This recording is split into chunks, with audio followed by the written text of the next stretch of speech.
Making chocolates in your own kitchen is a truly special joy. It is a kind of sweet magic. You take simple good things, you mix them with care and a little patience. Then, something wonderful happens. These simple things turn into delicious treats. The smell of warm caramel and melting chocolate fills your home. It is a comforting smell, a happy smell. It promises something sweet and good to come. This is the magic we will create together today. We will make salted caramel chocolates. The taste of sweet and salty together is a wonderful surprise. It is a dance on your tongue.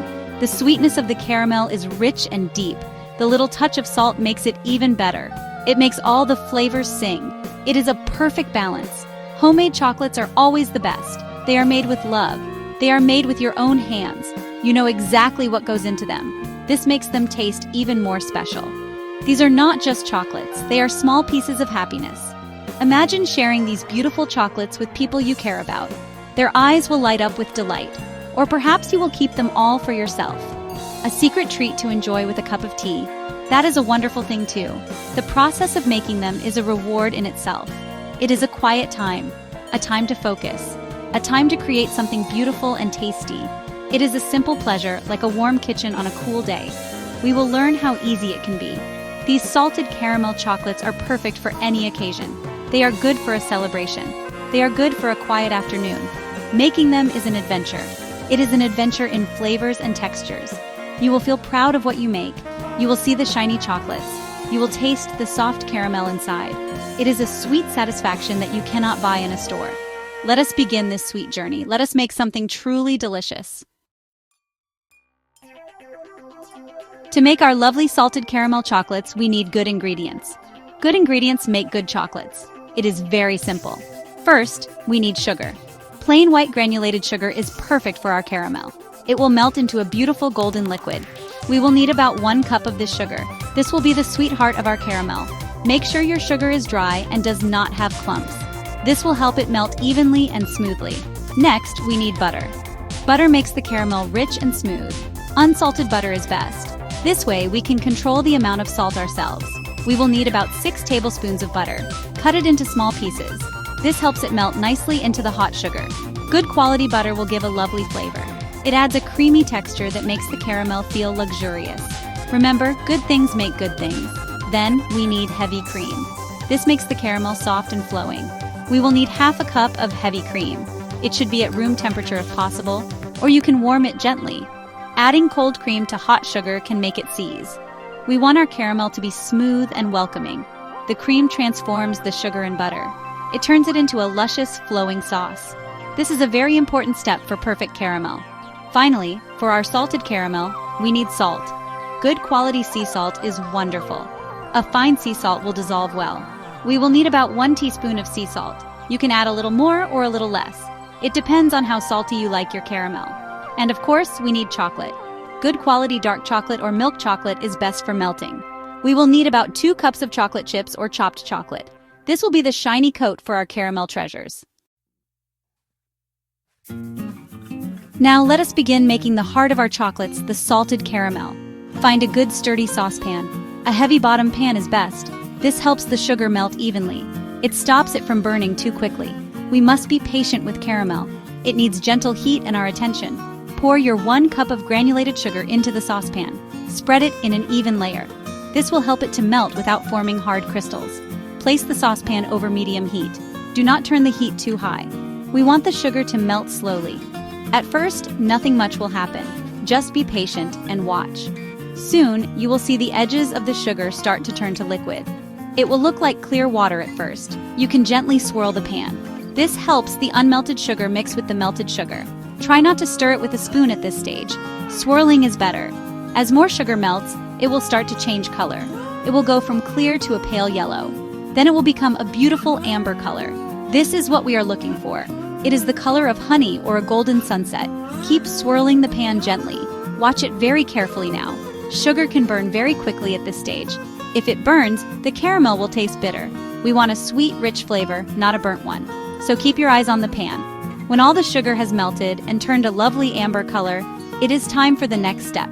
The kitchen will start to smell sweet and toasty. This is a good sign. Be very careful because melted sugar is extremely hot. It can cause a bad burn if it touches your skin. Always be mindful when working with hot sugar. Now, we will add the butter. This will make our caramel even more delicious and rich. Once your sugar has reached that beautiful amber color, it is time to add the butter. Carefully add your 6 tablespoons of cut-up butter to the hot sugar. The mixture will bubble up quite a lot. This is normal, so do not be alarmed. Whisk the mixture constantly as the butter melts. The butter will make the caramel smooth and glossy. Keep whisking until all the butter is completely melted, and it is fully mixed into the sugar. The bubbling will calm down a little. Now, it is time for the heavy cream. This step also needs care. The caramel is still very hot. Adding the half cup of heavy cream will make it bubble vigorously again. Pour the cream in slowly, in a steady stream. Keep whisking constantly as you pour. This helps to prevent the caramel from seizing or becoming lumpy. If your cream was a little cold, the caramel might harden a bit. Do not worry, just keep whisking over low heat. It will soon become smooth again. Continue to cook the caramel for another minute or 2 after adding the cream. Keep whisking. We want it to be smooth and well combined. The caramel will thicken slightly as it cooks. Then, remove the saucepan from the heat. Now it is time for the magic touch of salt. Stir in your 1 teaspoon of fine sea salt. Stir it well. The salt dissolves and balances the sweetness. It makes the caramel flavor truly special. Taste a tiny bit, very carefully. Let it cool on a spoon first. Add a pinch more salt if you like. Let the caramel cool down in the saucepan for a while. It needs to cool and thicken before we use it. It should be warm, but not hot. If it is too hot, it will melt our chocolate shells too quickly. As it cools, it will become thicker. It will be like a thick, gooey sauce. This is the perfect consistency for filling our chocolates. Cover it with plastic wrap, pressing the wrap directly onto the surface of the caramel. This stops the skin from forming on top. Set it aside to cool down. Section 5. Melting chocolate, a smooth and silky dream. While our delicious caramel is cooling, we can prepare the chocolate. Melting chocolate needs a gentle touch. We want it to be smooth and shiny. We do not want it to become too hot or seize. There are 2 good ways to melt chocolate. You can use a microwave, or you can use a double boiler method. Both ways work well if you are careful. We will need our 2 cups of chocolate chips or chopped chocolate. Choose a good quality chocolate for the best taste. If you are using a microwave, place the chocolate in a microwave-safe bowl. Heat it in short bursts. Start with 30 seconds on medium power. Then stir the chocolate well. Even if it does not look melted, stir it. The heat spreads. Then heat for another 15 to 20 seconds. Stir again. Repeat these short bursts and stirring. Do this until the chocolate is almost completely melted. A few small lumps are okay. The heat in the chocolate will melt them as you stir. This prevents overheating. The other method is a double boiler. If you do not have one, you can make one. Find a small saucepan. Fill it with a little water about 1 inch. Bring the water to a gentle simmer. Do not let it boil too hard. Place a heat-proof bowl on top of the saucepan. The bottom of the bowl should not touch the water. Put your chocolate into this bowl. The steam from the simmering water will gently melt the chocolate. Stir it often until it is smooth and melted. This is a very gentle way to melt chocolate. Once your chocolate is beautifully melted and smooth, remove it from the heat. It should be like a silky river. It should be shiny and tempting. Stir it one last time to make sure there are no lumps. Now it is ready to create the shells for our salted caramel treasures. Working with melted chocolate is a lovely part of making these treats. The aroma is wonderful. It fills the kitchen with anticipation. Be careful not to get any water into the melted chocolate. Water can make chocolate seize and become grainy. Section 6. Creating chocolate shells, the first layer of joy. Now we have our luscious melted chocolate. We also need our chocolate molds. You can use silicone molds or plastic molds. Silicone molds are often easier for removing the finished chocolates. Make sure your molds are clean and completely dry. Any water droplets can spoil the chocolate. This is a very important step. A clean mold means shiny chocolates. We are ready to create the first layer of our chocolate shells. This will hold our delicious caramel filling. Take a small spoon or a pastry brush. Dip it into the melted chocolate. Use it to coat the inside of each mold cavity. Make sure to cover the bottom and all the sides evenly. You want a good solid layer of chocolate. If the layer is too thin, the shell might break later. If it is too thick, there will be less room for caramel. Try to make it just right. About 1 to 2 millimeters thick is good. Look carefully at each mold cavity. Make sure there are no gaps. You can also pour a little chocolate into each mold cavity. Then tilt and swirl the mold. This helps the chocolate to coat all the sides evenly. Let the excess chocolate drip back into your bowl of melted chocolate. This method works well too. After coating all the cavities, turn the mold upside down. Place it over a sheet of parchment paper. Let any extra chocolate drip out for a few minutes. This helps to create even shells. It also makes the edges neat. Once the molds are coated, place them in the refrigerator. Let them set for about 10 to 15 minutes. The chocolate needs to become firm. This creates a solid shell for our caramel filling. While they are setting, you can check your melted chocolate. If it has started to thicken too much, you can warm it gently again. Just be careful not to overheat it. Soon, our chocolate shells will be ready for the next delicious step.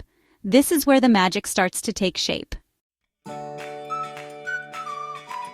Section 7. Filling and sealing the heart of your chocolates. After about 10 or 15 minutes, take your molds out of the refrigerator. The chocolate shells should be firm to the touch. Now it is time to add our cooled salted caramel filling. Your caramel should be thick but still soft enough to pipe or spoon. If it is too stiff, you can warm it very gently for a few seconds. Do not make it hot, just a little softer. You can put the caramel into a piping bag, or you can use a small spoon. A piping bag makes it easier to fill neatly. Carefully fill each chocolate shell with the salted caramel. Leave a little space at the top. About 2 to 3 millimeters of space is good. We need this space to add the final layer of chocolate. This will seal the caramel inside. Do not overfill the shells. If you overfill them, the caramel might ooze out. It will make it difficult to seal them neatly. Fill each one carefully. Imagine the delicious surprise inside each chocolate. This is the hidden treasure. Once all the shells are filled with caramel, it is time to seal them. You may need to gently rewarm your remaining melted chocolate if it has cooled too much. It should be fluid and pourable. Spoon or pour a thin layer of melted chocolate over the caramel. This layer will cover the caramel completely. It will seal it inside the chocolate shell. Use a small spatula or the back of a spoon. Spread the chocolate evenly to create a flat bottom for your chocolates. Make sure it connects with the edges of the chocolate shell. Tap the mold gently on the counter a few times. This helps to release any air bubbles. It also helps the chocolate to settle evenly. You want a smooth, neat base for your chocolates. Scrape off any excess chocolate from the top surface of the mold. Use a flat spatula or a bench scraper. This will make the bottoms of your chocolates clean and professional looking. Now, our chocolates are assembled. They are filled with golden caramel and sealed with more chocolate. They are almost ready. Section 8. Patience and unmolding. The sweet reveal. Now comes the part that requires a little patience. Our beautiful filled chocolates need time to set completely. Place the filled chocolate molds back into the refrigerator. They will need at least 1 to 2 hours to set fully. Sometimes it might take a little longer. It depends on the temperature of your refrigerator and the thickness of your chocolate. Be patient. This waiting time is important. It allows the chocolate to harden properly. This ensures they will come out of the molds easily. During this waiting time, you can clean up your kitchen, or you can dream about tasting your homemade chocolates. Try to resist peeking at them too often. Let them have their quiet time to become perfect. The chocolate needs to contract slightly as it chills. This contraction helps it to release from the mold. If you try to unmold them too soon, they might break, or they might not have that beautiful shiny finish. So patience is a key ingredient here. Good things come to those who wait. After 1 or 2 hours, take the molds out of the refrigerator. How do you know if they are ready? The chocolate should look firm. It might even look a little frosty on the back. The bottom should be hard to the touch. If you are using silicone molds, gently pull the sides of the mold away from each chocolate. Then carefully push from the bottom of each cavity. The chocolates should pop out easily. If they stick, they might need a little more time in the refrigerator. If you are using hard plastic molds, turn the mold upside down. Place it over a clean counter or a cutting board. Give the mold a gentle tap or a slight twist. The chocolates should fall out.